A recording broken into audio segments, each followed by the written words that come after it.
اور ابھی یہ جو قصر نماز کا پوچھا تھا انہوں نے، تو قصر نماز تو 3 دن کی ہوتی ہے، آپ کہیں بھی جائیں 3 دن 4 دن یا اس سے کم آپ کا کہیں ارادہ ہو ٹھہرنے کا تو پھر آپ نماز قصر کریں گے، اور اگر 4 دن سے زائد ٹھہرنے کا ارادہ ہو، شروع سے ہی 4 دن سے زائد ٹھہرنے کا ارادہ ہو، تو پھر آپ شروع سے ہی نماز مکمل پڑھیں گے۔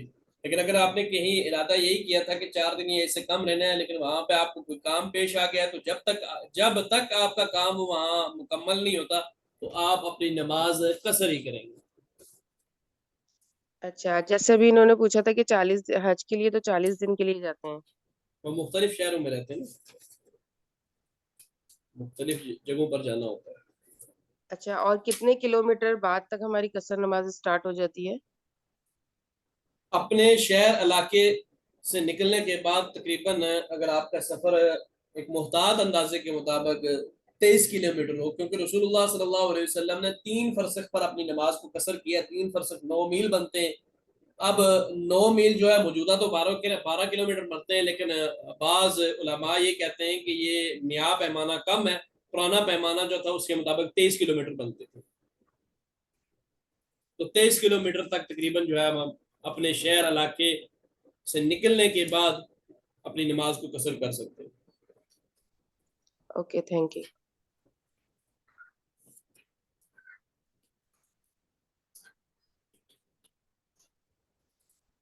جی، قربانی سے متعلق ہے کہ کسی کا کوئی اور کوشچن ہو تو وہ کر سکتے ہیں، نہیں تو عید کی سنتوں کی طرف جائیں، یا ذوالحجہ سے متعلق کوئی بھی کوشچن ہو تو۔ حج کے متعلق میرے خیال سے پچھلے دفعہ ہو چکا ہے۔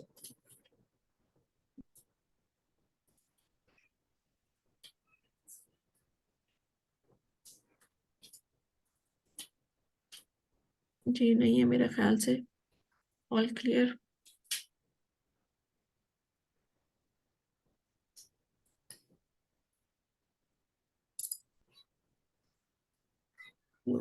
عید الاضحیٰ کے دن کی سنتیں پھر بتا دیجیے ایک دفعہ۔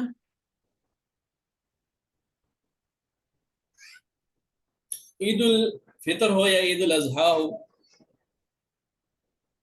اس کی ایک سنت تو یہ ہے کہ عید والے دن غسل ہمیں کرنا چاہیے، کیونکہ رسول اللہ صلی اللہ علیہ وسلم کے متعلق حضرت عبداللہ ابن عباس رضی اللہ تعالیٰ عنہ فرماتے ہیں قال رسول اللہ صلی اللہ علیہ وسلم یغتسل یوم الفطر و یوم الاضحیٰ، کہ رسول اللہ صلی اللہ علیہ وسلم عید الفطر اور عید الاضحیٰ کے دن غسل فرماتے تھے۔ اگر میسر ہوں تو اچھے کپڑے پہننا چاہیے، یا پاس موجود کپڑوں میں سے سب سے بہتر کپڑا جو ہے وہ کپڑا پہننا چاہیے۔ نیا کپڑا پہننا عید والے دن یہ ضروری نہیں ہے۔ حضرت جابر رضی اللہ تعالیٰ عنہ فرماتے ہیں کہ رسول اللہ صلی اللہ علیہ وسلم کے پاس ایک جبہ تھا جسے آپ صلی اللہ علیہ وسلم عیدین اور جمعے کے دن پہنتے تھے۔ اس کے بعد خوشبو لگانا چاہیے، نماز عیدگاہ میں ادا کرنی چاہیے۔ حضرت ابو سعید خدری رضی اللہ تعالیٰ عنہ فرماتے ہیں کہ رسول اللہ صلی اللہ علیہ وسلم عید الفطر اور عید الاضحیٰ کے دن عیدگاہ تشریف لے جاتے اور وہاں پہنچ کر سب سے پہلے نماز ادا فرماتے تھے، اور اس کے بعد پھر یہ عیدین کی نماز، خطبہ اور اس کی دعا کی بڑی اہمیت ہے، اور بالخصوص رسول اللہ صلی اللہ علیہ وسلم نے اس کے بارے میں فرمایا کہ وہ خواتین کہ جو اپنی ماہواری کی بنا پر نماز نہیں پڑھتی ہیں وہ بھی مسلمانوں کی عید والے دن ان کی دعاؤں میں شرکت کے لیے ضرور جائیں۔ بلکہ آپ صلی اللہ علیہ وسلم نے فرمایا کہ اگر اس کے پاس دوپٹہ نہیں ہے، چادر نہیں ہے، تو وہ اپنی پڑوسن سے چادر ادھار لے کے بھی چلی جائے۔ اسی طرح عید الفطر کے دن عید کی نماز کے لیے جانے سے پہلے طاقت میں کھجوریں یا کوئی میٹھی چیز یہ کھا کے جانا چاہیے، اور عید الاضحیٰ کے دن عید کی نماز سے پہلے کوئی چیز نہیں کھانا چاہیے، بلکہ آ کے سب سے پہلے جو گوشت ہے اس گوشت سے اپنا ناشتہ کرنا چاہیے۔ لیکن اس کا یہ مطلب نہیں ہے کہ عید الاضحیٰ والے دن آپ روزے سے، عید والے دن روزہ نہیں ہوتا، لیکن سنت اور مستحب عمل یہ ہے کہ آپ جائیں اور آ کے صبح رسول اللہ صلی اللہ علیہ وسلم سورج طلوع ہونے کے بعد فوراً نماز عید الاضحیٰ ادا کیا کرتے تھے، اور اس کے فوراً بعد قربانیاں ذبح کی جاتی تھی، اور آپ پھر اس کی جو کلیجی ہوتی تھی اس سے ناشتہ کیا کرتے تھے. تو پھر بہتر یہی ہے کہ آپ عید الاضحیٰ والے دن جو ہے کچھ کھائے بغیر جائیں اور واپس آ کے اپنی قربانیاں کریں, اور قربانی کرنے کے بعد اپنا اس کے ساتھ ناشتہ کریں. یہ مستحب عمل ہے. لیکن یہ یاد رکھیے کہ اس دن کہا یہ جاتا ہے لوگوں میں عموماً کہ ہم روزے سے ہیں, تو یہ ان کا کہنا ہی غلط ہے. عید والے دن روزہ نہیں ہوتا. جی. اور اسی طرح عیدگاہ جلدی جانا چاہیے اور عیدگاہ کی طرف پیادل جانا چاہیے, کیونکہ سعد بن ابی وقاص رضی اللہ تعالیٰ عنہ فرماتے ہیں کہ نبی صلی اللہ علیہ وسلم عید کی نماز کے لیے پیادل جاتے اور پیادل واپس آتے تھے, اور راستہ چینج کر کے واپس آتے تھے. جس راستے سے جائیں اس سے دوسرے راستے سے واپس آتے. اسی طرح عید الاضحیٰ اور عید الفطر کے دن راستے میں جاتے ہوئے بلند آواز سے تکبیرات بلند کرتے ہوئے جائیں. یہ کچھ سنتے تھیں. جی, جزاک اللہ خیر. اور کسی کا کوئی کوشچن تو نہیں ہے؟ اگر کوئی ہے تو وہ کر سکتے ہیں. ٹریک میں کسی نے ہاں. کوشچن لکھا ہوا ہے, اگر عید جی. والے دن شام میں قربانی ہو تو کیا کریں, کیا کھانا چاہیے؟ وہ کلیئر ہو گیا, آئی تھنک سو ابھی. بات کی وضاحت کر چکا ہوں کہ مستحب عمل یہ ہے کہ اپنی قربانی سے ناشتہ کیا جائے. لیکن اگر کسی قربانیاں ہی دیر سے ہیں تو وہ کھا سکتا ہے, کیونکہ روزہ تو ہے نہیں ہے. عید والے دن روزہ نہیں ہوتا. کھانے کی ممانعت نہیں ہے, اجازت ہے. لیکن رسول اللہ صلی اللہ علیہ وسلم کیونکہ قربانی جلدی کیا کرتے تھے اس لیے آپ اس سے ناشتہ کرتے تھے. جی. اچھا, جی. ایک میرا کوشچن یہ ہے کہ ابھی جیسے ہسبینڈ اکثر وائف کے پاس پیسے بھی ہوں, زیور بھی ہو, سب کچھ ہو, لیکن قربانی کرنے کے لیے وائف اپنے پاس سے پیسے دے گی یا ہسبینڈ اس کے پیسے دے سکتے ہیں قربانی کے لیے؟ دے سکتے ہیں جی, ہسبینڈ بھی دے سکتے ہیں. Okay, thank you.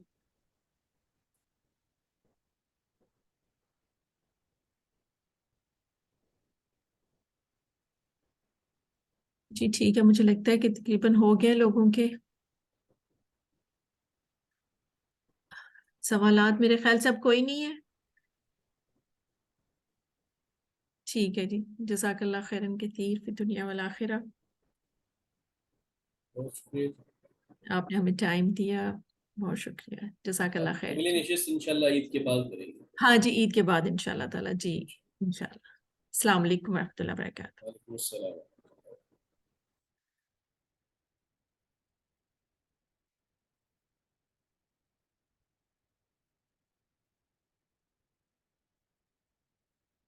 جی, ہم اپنی کلاس آج کی شروع کرتے ہیں. السلام علیکم ورحمۃ اللہ وبرکاتہ. میں امید کرتی ہوں کہ آپ سب خیریت سے ہوں گے. اللہ سبحانہ وتعالیٰ سب کو اپنی رحمتوں میں رکھے, آمین یا رب العالمین. نحمدہ و نصلی علی رسولہ الکریم, اما بعد فاعوذ باللہ من الشیطان الرجیم, بسم اللہ الرحمن الرحیم. رب اشرح لی صدری ویسر لی امری واحلل عقدۃ من لسانی یفقہوا قولی ربی زدنی علما اللہم فقہنا فی الدین. جی, ہماری آج کی کلاس وَأَقِیمُوا الصَّلَاةَ اور نماز قائم کرو میں بہت امپورٹنٹ ٹاپک, نماز کے اوقات.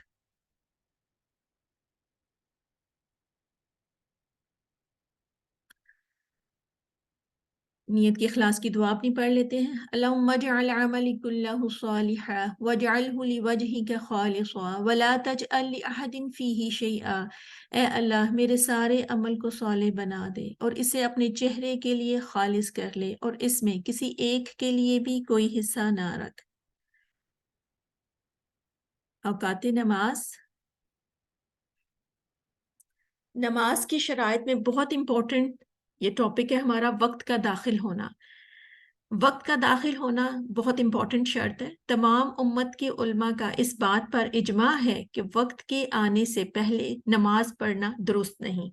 نماز ان کے اوقات میں فرض کی گئی ہے, نماز کا وقت مقرر کیا گیا ہے, اس سے پہلے نماز ادا کرنا یہ درست نہیں ہوگا. ہمیں ہمیشہ نماز کے اوقات کی فکر ہونی چاہیے.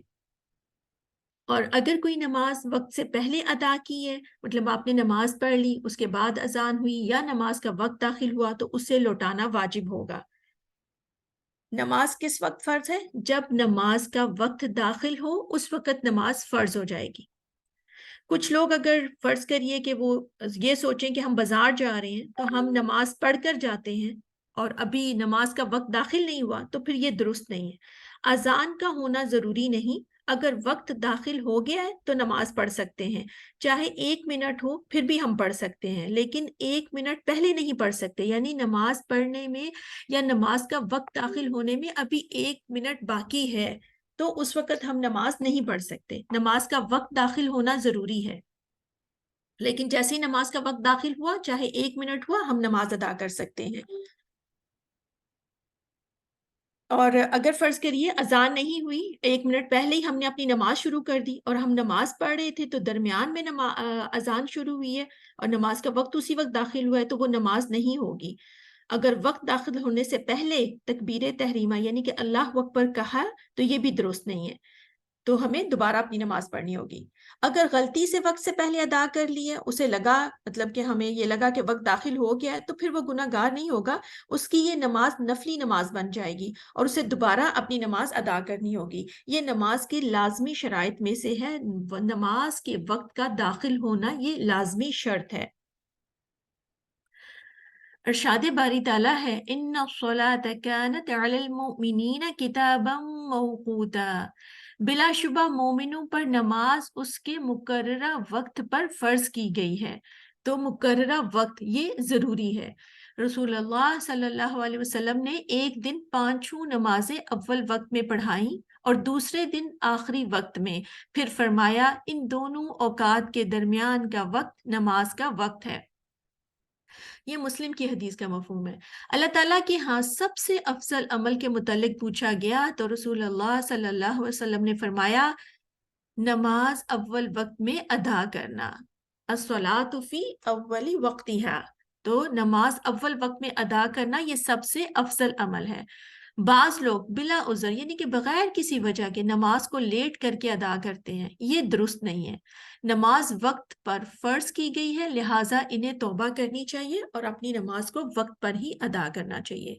سیدنا بریدہ رضی اللہ عنہ سے روایت ہے کہ ایک آدمی نے نبی اکرم صلی اللہ علیہ وسلم سے نماز کے اوقات پوچھے۔ آپ صلی اللہ علیہ وسلم نے فرمایا ان 2 دنوں میں ہمارے ساتھ نماز پڑھ۔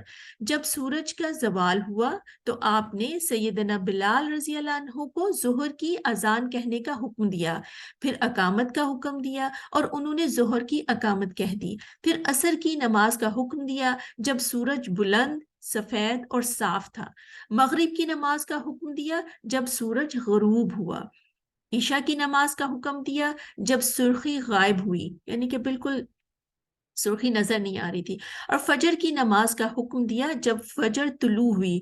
5 نمازوں کو ان کے اول وقتوں میں پڑھایا۔ تو یہ جتنے بھی اوقات بتائے گئے یہ سب نماز کے اول وقت تھے۔ دوسرے دن سیدنا بلال رضی اللہ عنہ کو حکم دیا کہ ظہر کی نماز اچھی طرح ٹھنڈی کرو اور عصر کی نماز پڑھی جبکہ سورج بلند تھا، اور اس اول وقت سے تاخیر کی یعنی کہ لیٹ پڑھا جو اس کے لیے پہلے دن تھا۔ مغرب کی نماز شفق سورج کی سرخی غائب ہونے سے پہلے پڑھی اور عشاء کی نماز 1/3 رات گزرنے پر پڑھی۔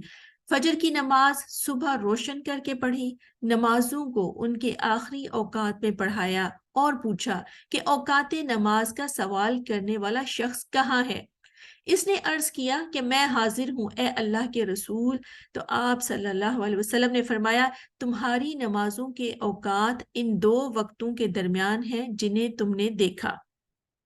تو ایک دن اول وقت پہ نمازیں پڑھائیں جو ہم نے پیچھے دیکھا تھا، اور دوسرے دن پھر حضرت بلال کو حکم دیا اور انہوں نے جب یہ ظہر کی نماز ٹھنڈی کری اور عصر کی نماز پڑھی جب سورج بلند تھا، اور اسی طریقے سے مغرب کی نماز جبکہ سورج کی سرخی غائب ہونے سے پہلے پڑھی تھی، اور عشاء کی نماز 1/3 رات گزرنے پر پڑھی تھی۔ تو یہ نماز کا آخری وقت تھا۔ تو ان اول وقت سے لے کے یہ آخری وقت تک کا بتا دیا تھا اور کہا کہ نمازوں کا وقت ان 2 وقتوں کے درمیان ہے۔ ہمیں انہوں نے اول وقت بھی بتا دیا اور آخری وقت بھی بتا دیا۔